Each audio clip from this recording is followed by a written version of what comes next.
Halo para pemburu. Di video kali ini Min Takushi Shugon akan mereview chapter 341.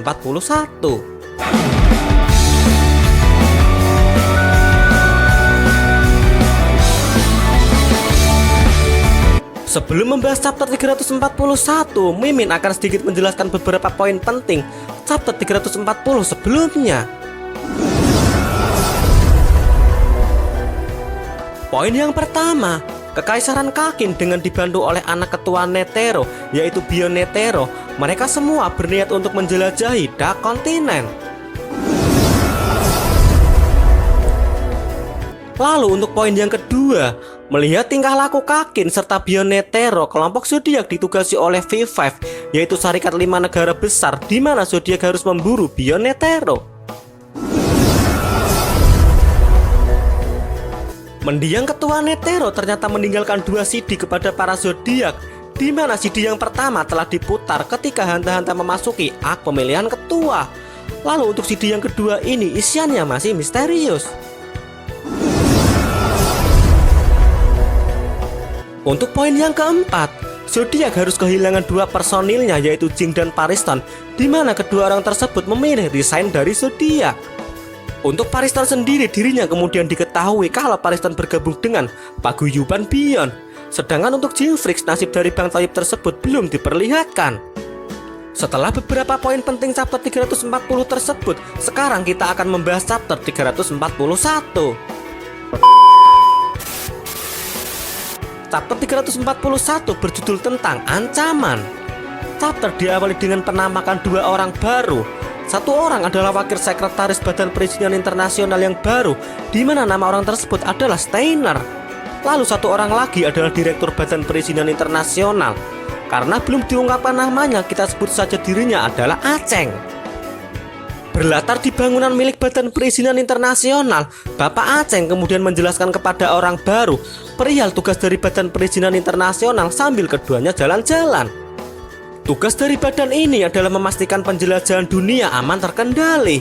Lalu untuk menjamin keamanan itu, Badan Perizinan Internasional harus menimbang-nimbang perihal aspek sosial politik negara yang dituju, kondisi keamanan negara, perubahan pada ekosistem hewan dan tumbuhan, kondisi iklim negara yang dituju, serta yang paling penting adalah menghitung resiko perjalanan. Perjalanan yang dimaksud bukan cuma perjalanan antar kota antar provinsi saja, tapi perjalanan yang dimaksud bisa saja perjalanan menuju luar dunia, tak terkecuali menuju Dark Continent.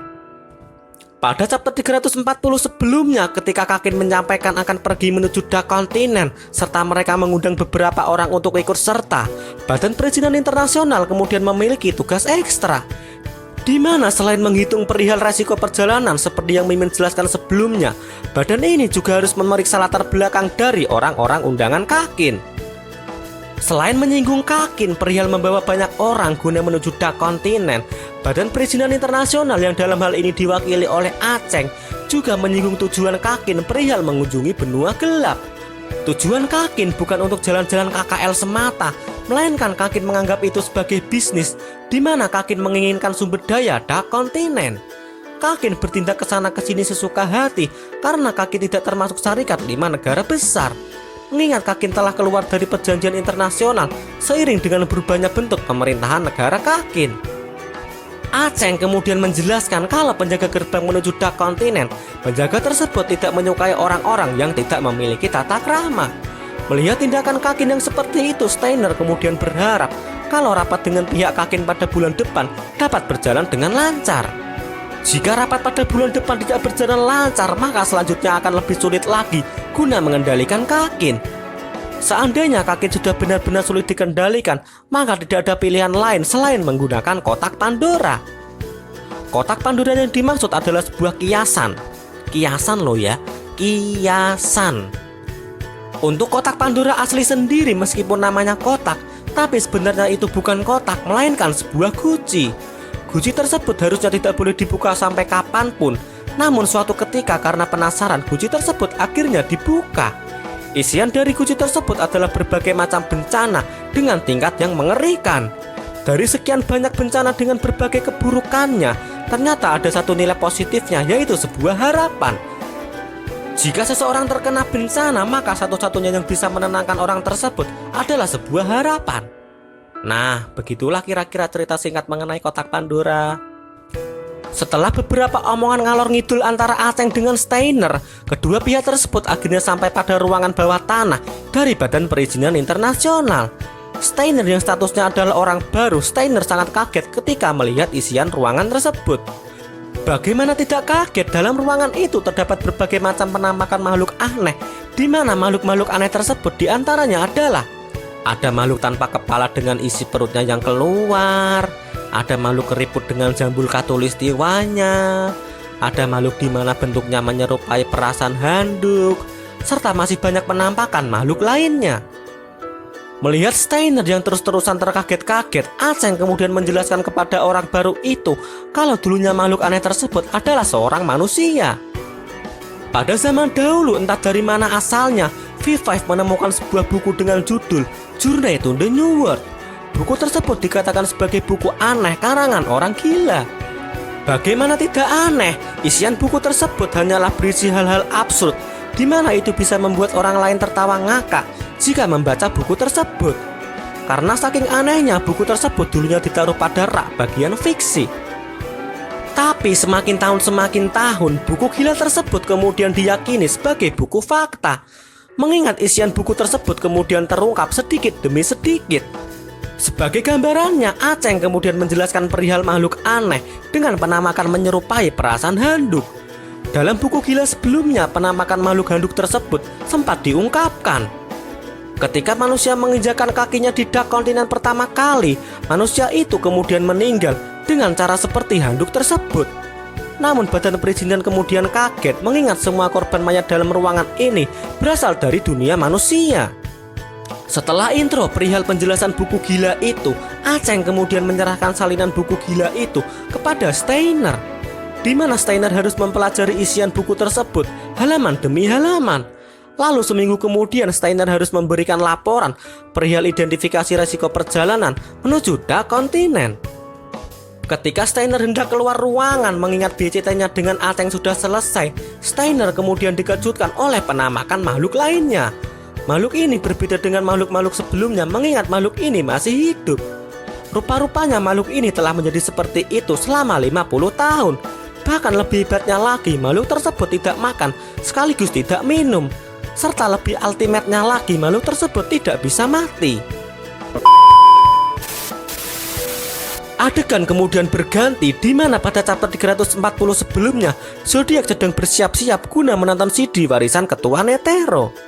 Lalu pada chapter 341 kali ini Zodiac sudah diperlihatkan menonton CD ketua. Isian CD tersebut benar-benar menjelaskan kalau Bia Netero adalah anak ketua Netero.